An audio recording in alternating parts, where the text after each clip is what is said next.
We are betting that this is a thought that many of you have probably had this week, and that is, what if everything I owned went up in smoke in a fire?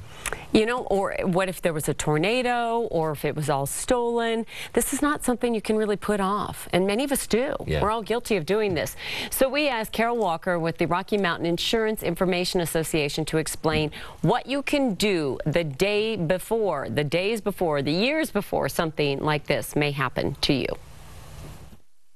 Imagine closing the door on a reverse 911, you're evacuated, and then coming back, your home isn't here anymore. Could you close your eyes and imagine everything in your home?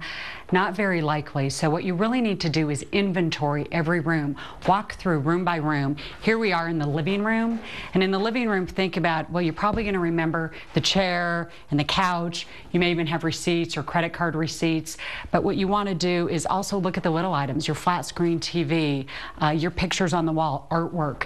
That's what you really want to be detailing and looking at. What is the age? Do I have receipts? Do I have makes and models on all of my appliances and electronics? So here we are in the office. You see all of the stuff, all of the electronics, all of the computer equipment. How am I going to document all that? That's why people don't do it, because they're overwhelmed. But one way you can take the confusion out of that process, the overwhelmingness, is get out your digital cameras, those flip cameras, and walk through room by room. Then we actually have free downloadable software. It's at knowyourstuff.org, and it'll take you through room by room and prompt you for different items. Also tell you, scan in the make, the model, then you can put in receipts, independent appraisals. So that software is something that makes it easier for you. We're in the bedroom, and most people will remember their bed, maybe the furniture in it. But think about everything in that closet, all of those clothing items. I know if you're like me, that adds up to a lot of money, the shoes, the clothing, and that changes all the time. Also be looking at everything on the walls. What is my artwork? Do I have antiques in here? A lot of times we think our antiques are very expensive. Uncle Joe said they were worth $5,000, but they'll sell for 25 bucks on Craigslist. So get an independent appraisal of those antiques, that artwork, and then scan those appraisals in as well, along with those receipts.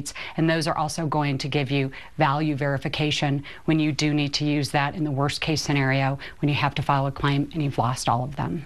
When you think about your kitchen and all of the expensive appliances you have and how quickly they depreciate as well, that is where you really want to know what you have in your kitchen. So everything from your dishwasher to the stove and oven, your microwave, your refrigerator, those are all items that you're going to want to detail out. And what is the make? What is the model? What is the year? Those are things we keep receipts for. Here we are down in the basement. You need to be thinking of every single room in your house, even what you have in the hallways as far as artwork, antiques, any kind of furniture. And then here we go into the laundry room. In the laundry room, again, we have big ticket appliances. These are things you're going to want to take some pictures of, and at the same time, get the makes, get the models. If you have credit card receipts for them, what you paid, those are things that are going to be helpful when it's getting full value. Because really, a lot of people think, well, I just buy insurance and it's a blank check.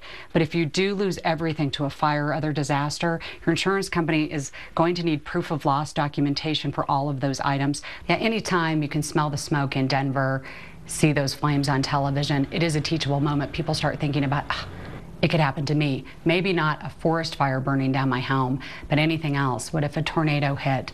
What if I had a natural gas explosion? What if I just had a fire on my block in downtown Denver and I lost everything? So any kind of disaster where you would be looking at losing your home, losing your stuff, even a burglary, that's something where you're going to want to have those documentation for all of your stuff in your home. I think those forest fire images have been a wake-up call for a lot of people who haven't taken the time, haven't taken the step of documenting the things in their home. And it's very important because these are items that oftentimes can't be replaced, antiques or artwork or things that are very important. So it's something that I feel I'm going to be taking the step to make the time to do from now on.